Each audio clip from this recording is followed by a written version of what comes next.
Do you ever work so hard studying for an exam, but when it comes time to actually taking the test, you start feeling really nervous, anxious, stressed out? Maybe you get filled with fear, or you just go numb. You might have physical symptoms like feeling butterflies in your stomach or feeling nauseous. Maybe your mind goes blank, or you get fuzzy thinking, or maybe you even get a full-blown panic attack.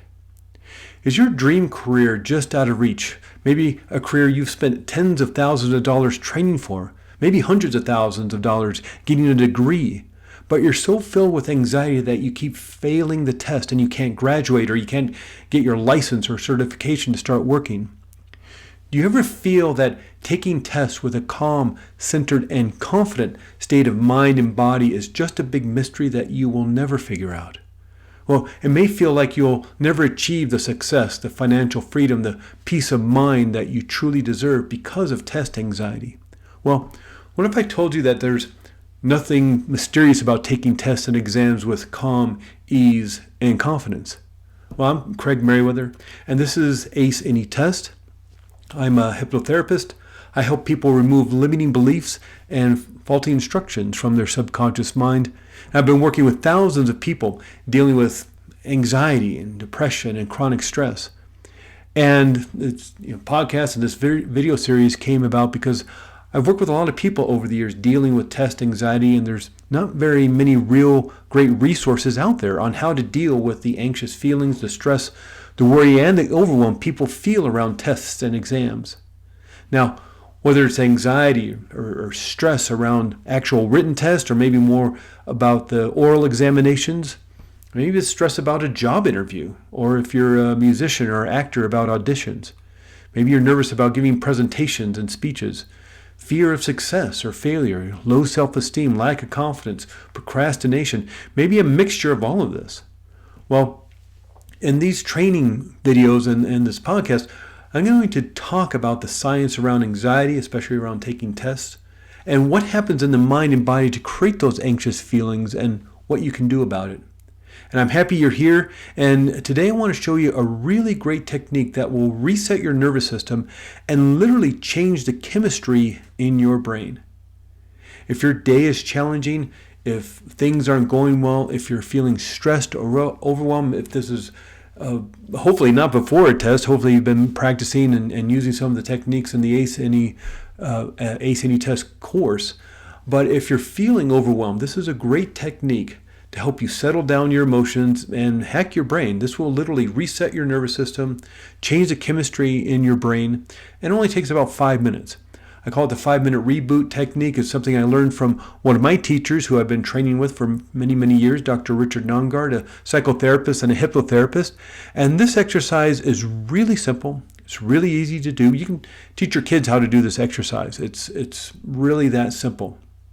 So before we get to this exercise, if you want to do this exercise with me, as I teach it, we'll spend a few minutes actually doing it together. Maybe not the full 5 minutes, but we'll take a couple minutes to do it together. I want to explain how it works first, but if you want to do this exercise with me, and make sure you're not driving, of course, make sure you're not supervising the kids around the swimming pool, make sure you're not doing anything that requires your full attention, because this is a very meditative, relaxing exercise. This is self-hypnosis.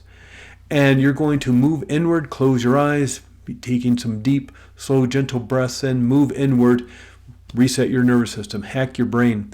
And so make sure you're in a space, if you want to do this during the video with us, make sure you're a safe place where you can close your eyes and just focus on this exercise. So to get started, before we do it together, let me walk you through it, and I'll explain why it works so well on a biological level before we take a few minutes to actually do it together. Okay, the 5-minute reboot exercise. We're going to start with deep breathing. And if you want to take 3, 4, 5 slow, deep, gentle breaths in, of course you know deep breathing from a lot of the relaxation exercises out there from yoga. You see that in Tai Chi and Qigong. Of course, it's very important in martial arts. There's, of course, the breath work techniques of dealing with trauma and things like this, because the breath is very important. It's a great way to settle down the body and reset the nervous system. Of course, what you're doing as you're breathing in the oxygen is getting to your blood supply. It's delivering that oxygen to the cells, to the muscles, to the tissues of your organs, and nurturing all those cells and muscles and tissues of your organs, as well as cleaning and cleansing as it moves about the body. It's picking up all the carbon dioxide and gases and toxins, and then of course you exhale all that out, breathing back in. But when we're stressed, we have a tendency just to shallow breathe in the top part of our lungs. And our lungs are huge. If you take a moment just to feel where your rib cage is, your rib cage is like a couple inches from your hip bones. The lungs are huge. The heart is something like the size of your fist. Stomach isn't that much bigger. Kidneys are pretty small, but the lungs are huge, and they're huge for a reason. We need that much oxygen to nurture and nourish our body, to fuel our body. So, but the issue is when we're stressed, we just breathe into the top part of our lungs, because the abdominal region, the only protection there are the muscles. The rib cage is here for the heart and for the lungs, but the muscles of your abdomen will tighten to protect the vital organs of your abdomen, waiting for that 1-2 punch to the gut. And of course, you can't then get that big, deep breath in. So by relaxing the muscles, and this may take a little bit of practice if you've been stressed and really clenching your stomach muscles for a long time. And of course, we want to look good at the wedding. We want to look good at the high school reunion. We want our pants to fit better, so we kind of are sucking it in all the time. But to really get that deep breath, you have to relax those abdominal muscles. It may take a little bit of, a few minutes of practicing, even maybe lying down on the floor to just consciously, mindfully relax all those muscles in the abdomen. Get that deep breath in, which flattens out the diaphragm. You get air into the bottom of the lungs. And of course, that is going to nourish our bodies, but also the brain. The brain takes 20% of the oxygen we breathe in. So you can imagine, just the more oxygen you can breathe in, the more you can fuel your brain for rational, calm thinking. We also have the vagus nerve. And the vagus nerve is Latin for wanderer. And we have these 12 nerves that come out of the back of the head. That's that thing when you touch a hot pot, a signal goes up the nerve to your brain and says, hey, you're touching a hot pot, let it go. It goes back down, you let it go, all within a millionth of a second. The 10th cranial nerve is the vagus nerve. And the vagus nerve is a big part of the parasympathetic nervous system. That's the relaxation response. You have the sympathetic nervous system. That's the stress response. That's when you're in a fight or flight. That's when you start armoring yourself to protect yourself from whatever danger you may have triggered in your external environment. Maybe it's imaginative. With your imagination, you're sensing maybe some danger at work. Maybe you're frustrated at the traffic as you're trying to get home. It's not a real danger. It's not, a predator in the bushes as we're hunting and gathering. But your body, your mind thinks you're under danger, so you'll turn on that stress response, the fight or flight stress response, totally altering your physiology. Brain starts creating that adrenaline, that cortisol. 300% more blood moving to the big muscles of your arms to fight, 300% more blood moving to the big muscles of your legs to escape. That's got to come from somewhere. So it's turning down the power in your immune system, turning down the power of your digestive system, just to protect you in this very moment. So that's the stress response, the sympathetic nervous system. The relaxation response, when all the systems of your body is getting the right amount of blood supply, the right amount of nutrients, and is nurturing your body with the right amount of chemistry to help support all the systems of your body. That's the parasympathetic nervous system. And that's what we need to be in most of the time. The vagus nerve is a big part of that parasympathetic nervous system. Again, the vagus nerve is Latin for wanderer because it attaches to the eyes, to the ears, and to the muscles of the jaw, goes past your vocal cords, attaches to the heart and to the lungs and to the gut. Again, a big part of the parasympathetic nervous system, the relaxation response. So when you take a deep breath in, you are stimulating the vagus nerve, therefore activating the relaxation response, the parasympathetic. It's pretty simple, pretty easy. You've been given everything you need to turn on and regulate your nervous system, but turn on that parasympathetic nervous system. And the breath is a big part of that. I know it's a little obnoxious and annoying when you're stressed and somebody just tells you to take a deep breath, but that's actually one of the best things you can do. Another great thing to do when stressed is to exhale with an audible sigh. So again, that vagus nerve goes past the vocal cords. And by vibrating your vocal cords, you stimulate and vibrate the vagus nerve, activate the parasympathetic. So that's why humming and singing feels so good. So exhaling with a sigh, if it's appropriate to do, is another great technique to deal with stress and anxiety and turn off that autonomic nervous system of the stress response. And by taking a deep breath into your abdomen, flattening out that diaphragm, getting the air in, this is the first part. Do that 3, 4, 5 times. Really settle into it. Second part of this exercise is bilateral stimulation. So when you're feeling that anxiety or that stress or that fear, you're lighting up a part of the right side of the brain. And that needs fuel, it needs nutrients, it needs blood supply, it needs oxygen. So it's pulling it away from these other parts of the brain, sucking it away, vacuuming it up, all the energies to light up this part of the brain to put you in that stress response to protect you from whatever danger you may sense out there.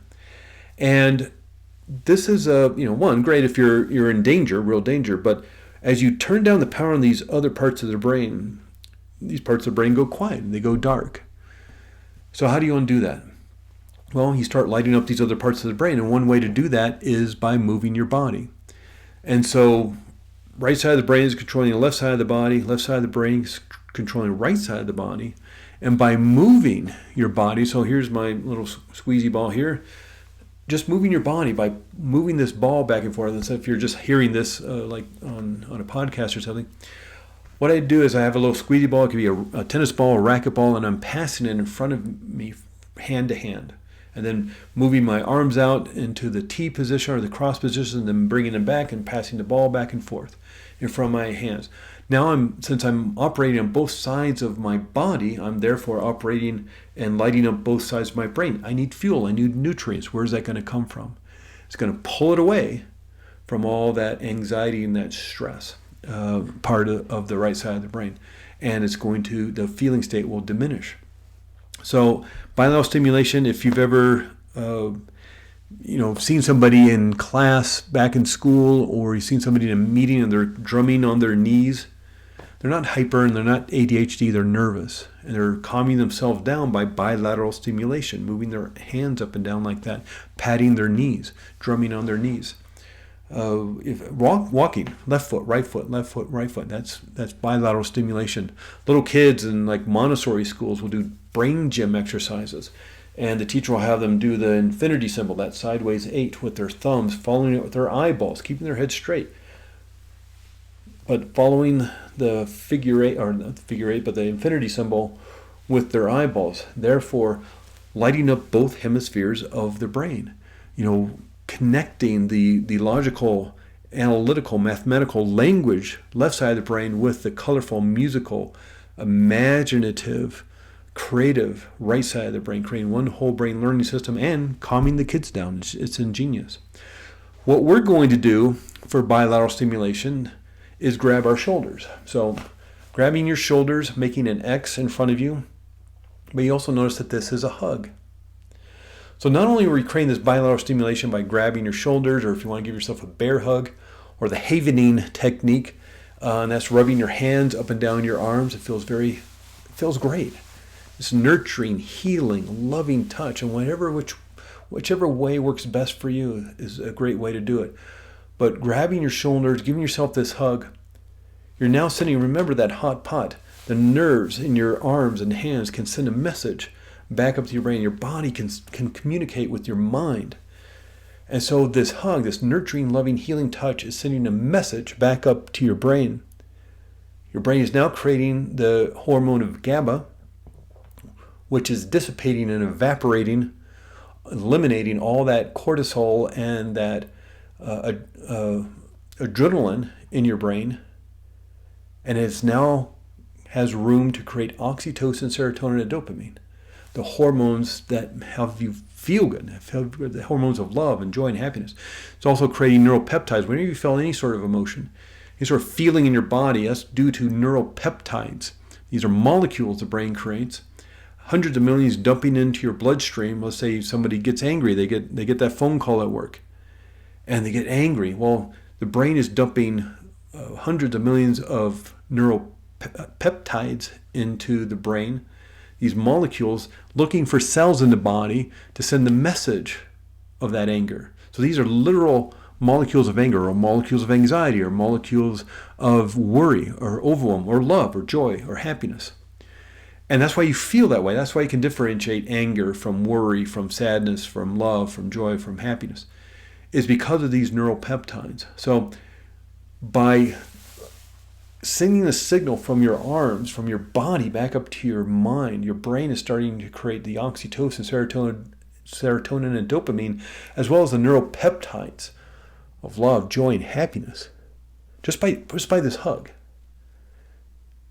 And now we're going to supersize this by thinking of somebody you want to give a hug to. And this could be somebody in your life today. Just imagine. Your mind can't tell the difference between what's real and what's imagined. This is most noticeable when somebody's having a nightmare in the middle of the night. Doesn't matter how crazy, how ridiculous, how stupid the nightmare may be. A gigantic cheeseburger is chasing you down the street, throwing coconuts at you. It's dumb. It's not going to happen ever. But your mind, your body thinks it's happening in real life. And so your brain, your mind, your body has this safety protocol of kind of shoot first, ask questions later. And so I'll turn on the stress response, even in deep sleep, even though it's a ridiculous nightmare of a cheeseburger chasing you on the street, I'll turn on the stress response. That's a very inefficient way of working. It's a very hard thing to do. Again, your brain has to start creating all that adrenaline and cortisol and dumping that into your bloodstream. 300% more blood to the big muscles of your arms, 300% more blood to the big muscles of your legs. Again, turning down the power of your immune system, your digestive system. Very hard thing to do, very inefficient. But it thinks you're in danger, so it's going to do it. Literally changing your physiology through thought alone, or through dream alone, I guess, in this case. So imagine what you're doing in your waking world. Well, let's take control of that. Let's give back control to you and take control of your nervous system. And again, 3, 4, 5 deep, gentle, smooth breaths in. Give yourself that hug. Now let's think of somebody you want to give a hug to and start lighting up that visual part of the brain. And it could be somebody in your life today, a good friend, family member. It could be a pet. If you have a dog, a cat, if you align yourself with a spirit animal, a power animal, the wolf, the bear, the dolphin, the hawk, doesn't matter. Hug that animal. It could be somebody who's no longer with us, your grandmother, your grandfather. It could be somebody you've never met before. Joan of Arc, Mother Teresa, Gandhi, Elvis Presley, Paul McCartney, maybe fictional character that you admire and that you love. It doesn't matter. Your mind can't tell whether you're really hugging that person or not. And on top of the feeling state of you being hugged, you're now going to supersize this whole thing and hack your brain and create that oxytocin, serotonin, and dopamine. So let's do this together. We'll reset our nervous system. If it's safe for you to do so, just closing your eyes. Because again, remember I told you the vagus nerve is attached to the eye. So by closing your eyes, there's no danger. You're signaling your nervous system that you're safe by taking a deep breath in, exhaling with a sigh if you like.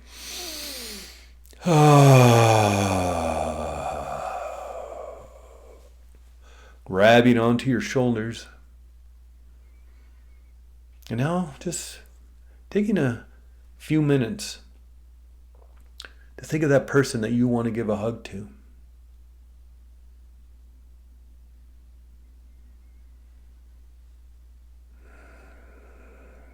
I'm going to talk a little bit through this just for the people who are hearing the audio only. But this is, again, just by focusing on that person, even that animal. Mind can't tell the difference between what's real and what's imagined. You're literally resetting your nervous system, literally changing the chemistry. in your brain. Just 5-6 minutes has extraordinary effects on your nervous system, on your physiology, on your biology. And so starting this exercise with maybe a minute or of slow, gentle breathing, and then grabbing your shoulders, giving yourself that hug, and then thinking of that person you want to give a hug to. You, again, if you've never even met that person, but you admire them, they're important to you in your life, they inspire you.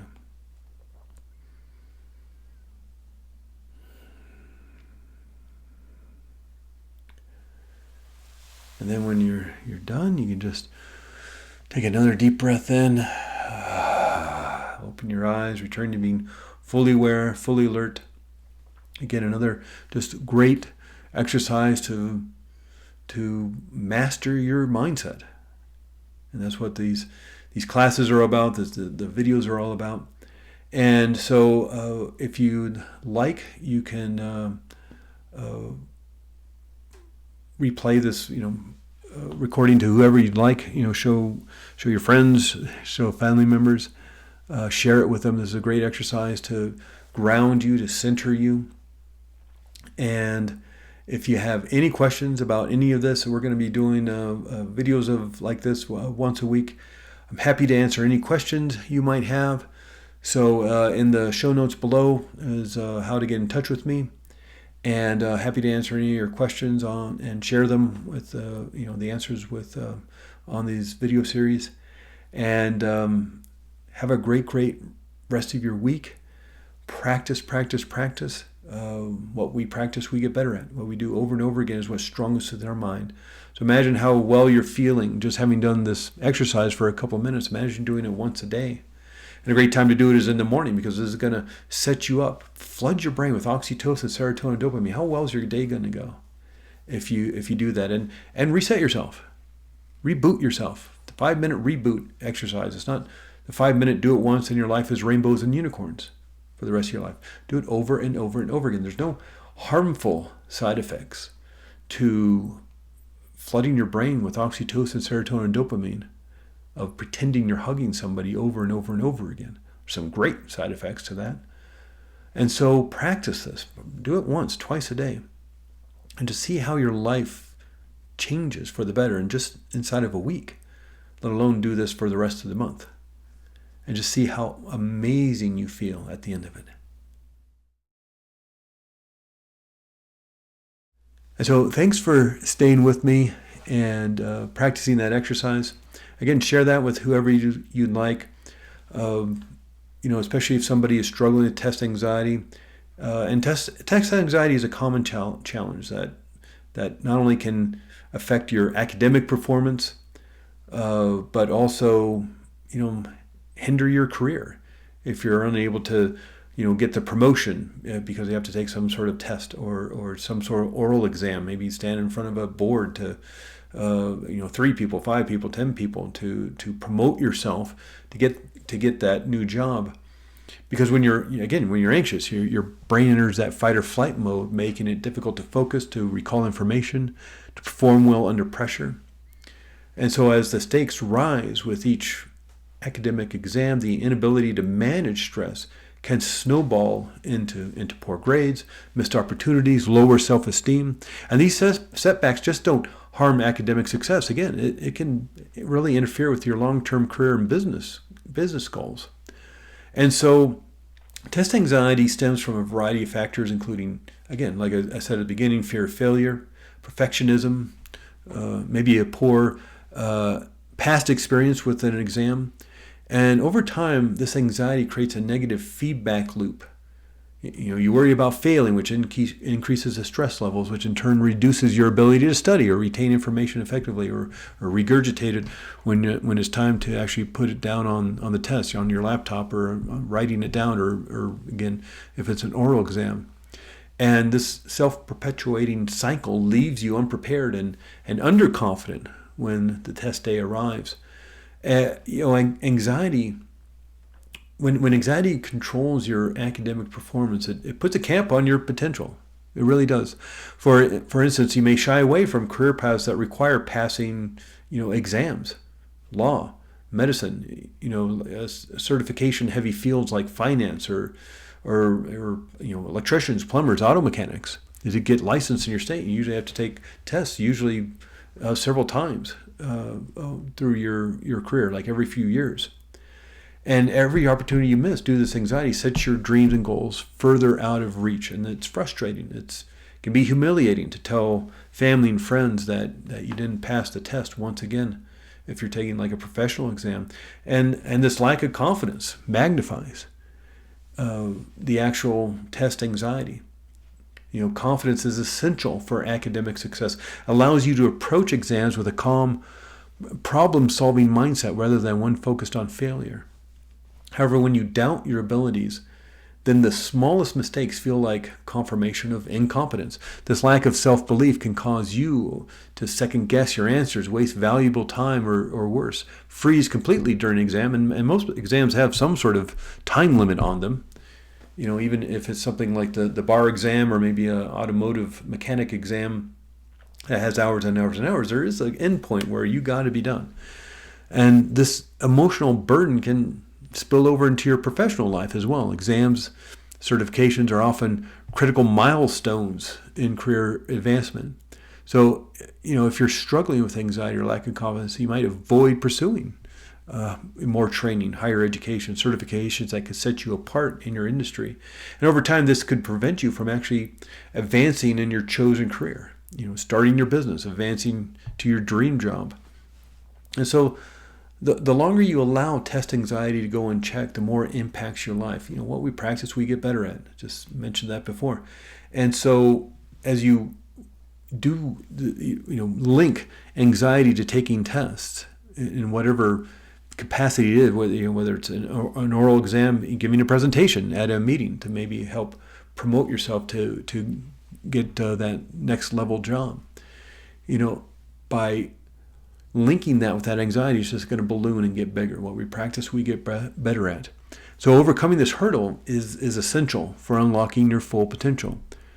Being able to walk into any test room, any exam situation, a meeting, giving a presentation with calm and confidence directly contributes to your academic success, which in turn affects the trajectory of your career. In the competitive world of business, employers and clients alike value qualifications, confidence, and anxiety can hold you back from showcasing your best self.